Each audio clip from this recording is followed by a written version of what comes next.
lẽ na lẽ này tam vía sài phong vên phơi nó từ sài từ ấy na nó cá bật phơi trôi mau sưu sừng ấy nữa à lời ban mà đo hơi phục mày bom ôn đó kia rồiประสาทនេះ2 ថ្ងៃផ្លូវឡើងត្រង់ភ្លឹងពីខាងក្រុងសំរោងខេត្តឧត្តរមានជ័យមកដល់ឥឡូវឲ្យបងប្អូនមកឃើញពីប្រាង្គកណ្ដាលមើលខាងលើនោះបងប្អូននឹងបានឃើញនេះឃើញទេកំពុងតែបវល់ឃើញរៀងហ៎បងប្អូនឃើញរៀងគាត់តម្រៀបឥតចេញជាក្បាច់ផ្លែកពីប្រាសាទដតីពលឺមកតាមដបូលគឺបានលេចធ្លោធ្វើឲ្យយើងស្ញប់ស្ញែងហើយលក្ខណៈថាព្រឺសបល់នឹងភាពអស្ចារ្យរបស់ដូនតាខ្មែរប្រាសាទនេះគឺមានប្រាង្គ3ប្រាង្គកណ្ដាលប្រាង្គខាងត្បូងនិងប្រាង្គខាងជើងប្រាង្គខាងត្បូងគឺបាក់បែកខូចខាតអស់ទាំងស្រុងនៅសល់ប្រាង្គកណ្ដាលនៅល្អជាងគេនិងប្រាង្គបាខាងជើងនៅថា 50% ចុះប្រាសាទនេះគឺមានសភាពអស្ចារ្យត្រង់ថាកសាងឡើងដោយឥដ្ឋដែលដុតក្នុងកម្ដៅជាង 1000 អង្សាបានទៅជាឥដ្ឋដែលឆ្អិនល្អអាចទ្របានអាយុកាលចូល 1000 ឆ្នាំជាងហើយនៅតែមានសភាពឥដ្ឋស្អាតខាងក្រៅតួប្រាសាទនេះខ្ញុំឃើញមាន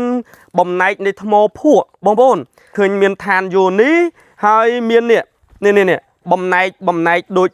ផ្កាឈូកចឹងបងប្អូនដូចនៅកពូប្រាសាទបាពួនដែលខ្ញុំធ្លាប់ថតបង្ហាញបងប្អូនហើយឆ្ងល់ថាដូនតាលោកប៉ាកែនៅក្នុងការដាប់ថ្មហើយសៀតចុះសៀតឡើងសៀតចុះសៀតឡើងធ្វើឲ្យថ្មហ្នឹងមានសភាពរឹងមាំអ្នកមីងប្រាសាទនេះហៅឈ្មោះប្រាសាទអី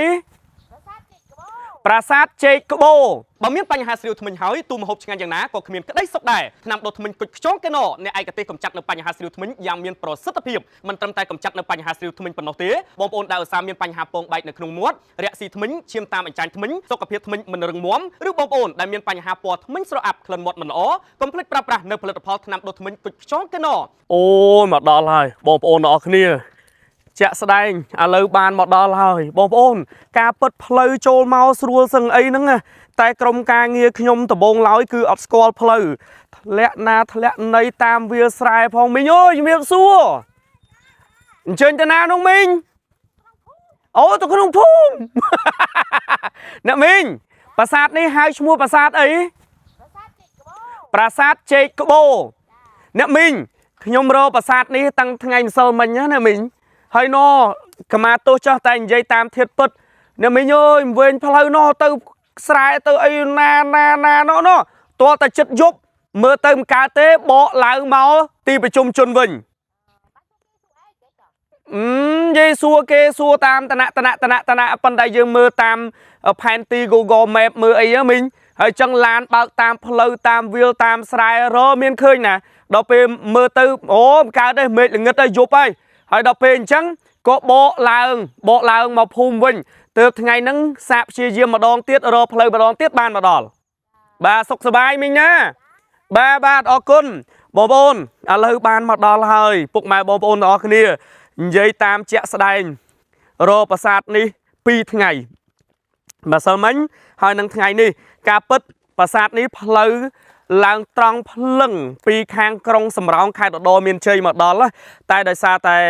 ដូចបច្ចៈខ្ញុំហើយនឹងក្រុមការងារដំបងហើយស្គាល់ផ្លូវអត់ទាន់ច្បាស់ហើយដល់ពេលអញ្ចឹងចេះជិះតាម Google Map ចេះទៅ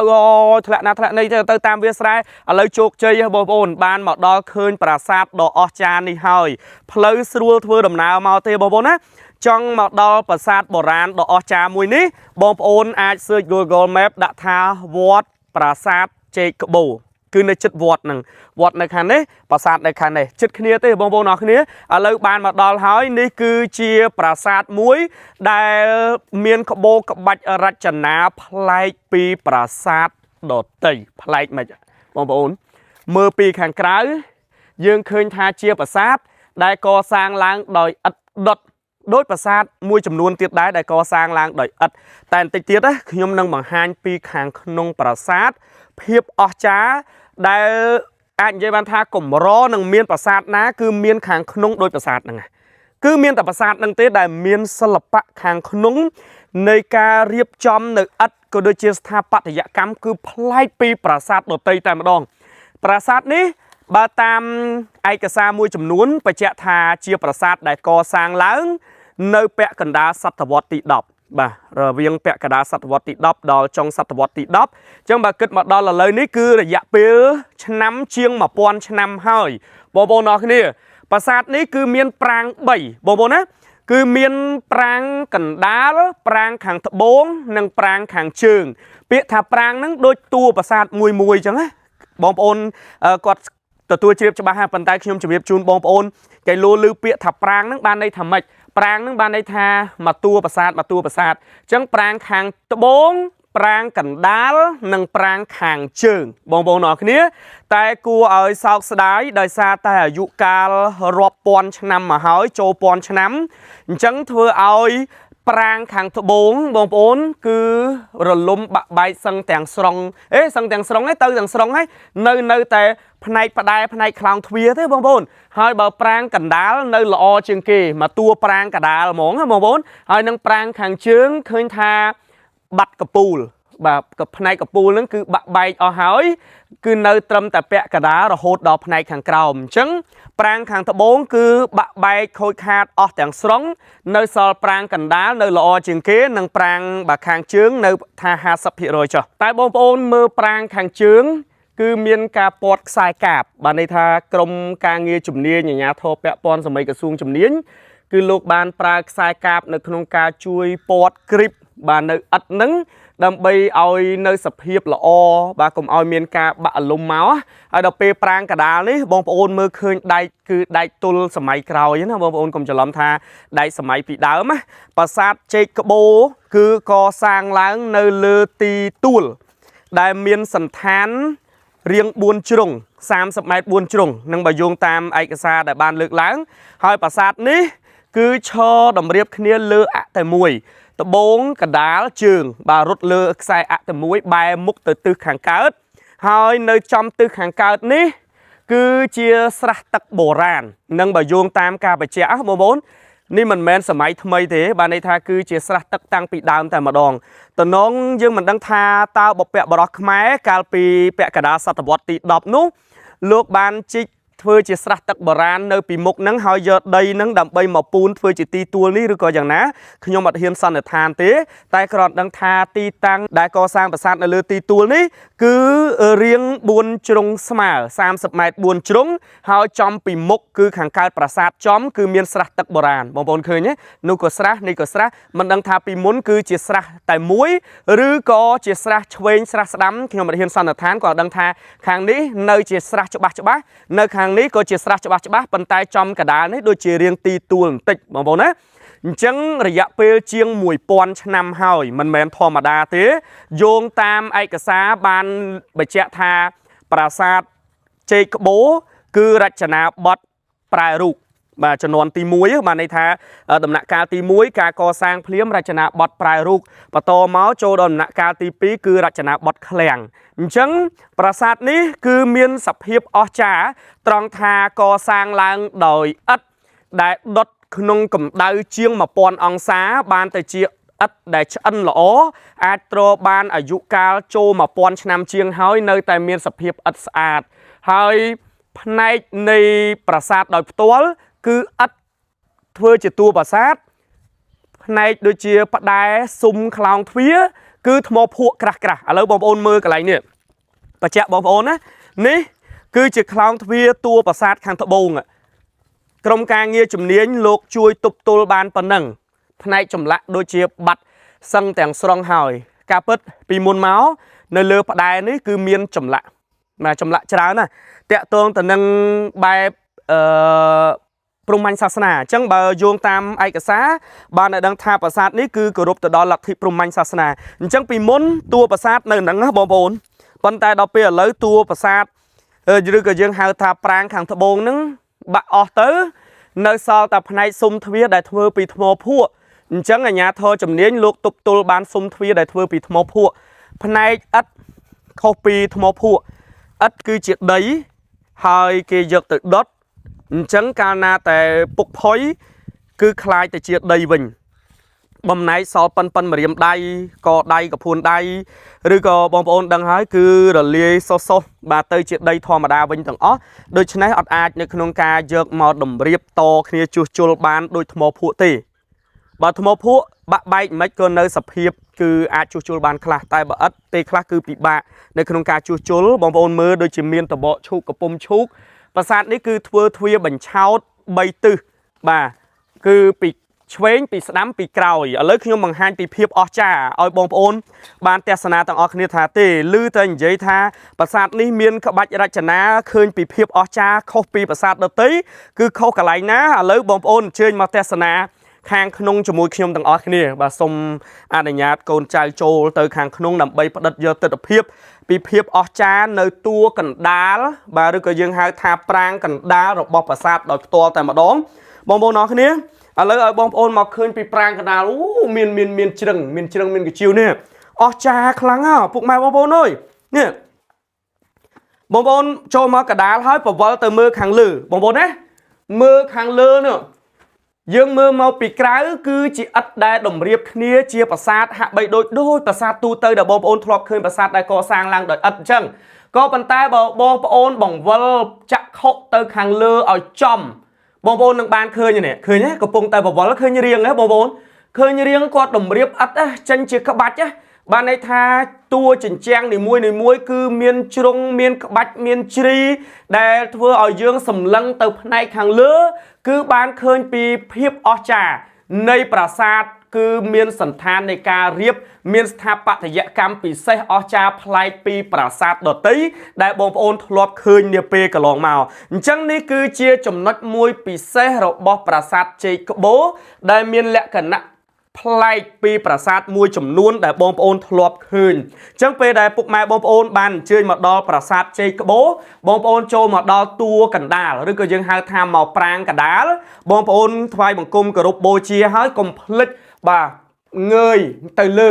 ដើម្បីឲ្យភ្នែកយើងមើលទៅខាងលើបងប្អូននឹងឃើញពីភាពអស្ចារ្យនឹងហើយគាត់តម្រៀបឥដ្ឋជាថ្នាក់ហើយមានក្បាច់មានអីដល់ពេលយើងមើលទៅគឺធ្វើឲ្យប្រាសាទហ្នឹងចេញជារាងដូចសញ្ញាបូកបងប្អូនណាចេញរាងដូចសញ្ញាបូកចឹងអស្ចារ្យមែនតើហើយពលឺមកតាមដបូលគឺបានលេចធ្លោធ្វើឲ្យយើងស្ញប់ស្ញែងហើយលក្ខណៈថាព្រឺសបល់នឹងភាពអស្ចារ្យរបស់ដូនតាខ្មែរពិសេសពុកម៉ែបងប្អូនហើយដល់ពេលយើងមកដល់ប្រាង្គខាងជើងបងប្អូនប្រាង្គខាងជើងយើងមើលទៅគឺផ្នែកខាងលើផ្នែកនៃដបូលនឹងបាក់បែកអស់ហើយដល់ពេលបាក់បែកអស់យើងមិនដឹងថាចំនួននោះតើលោកតម្រៀបឥដ្ឋនឹងដូចនឹងប្រាង្គកដាលដែរឬក៏យ៉ាងណាយើងមិនអាចមើលចេញជារូបរាងបានទេដោយសារតែបាក់ដបូលផ្នែកខាងលើអស់ពាក់កដាលអញ្ចឹងយើងបានត្រឹមតែមើលពីខាងក្រៅហើយបើយើងចូលមកខាងក្នុងអាចនឹងមិនមានរាងទេណាបងប្អូនបាទនេះអាចនឹងដូចគ្នាបងប្អូនគឺដូចគ្នាប្រហែលជាស្ថាបត្យកម្មតែមួយទេតែដោយសារតែប្រាង្គខាងជើងនេះគឺបាក់ផ្នែកដបូលអស់ពាក់កដាលបានន័យកពូលសំទោសច្រឡំទៅនិយាយដបូលកពូល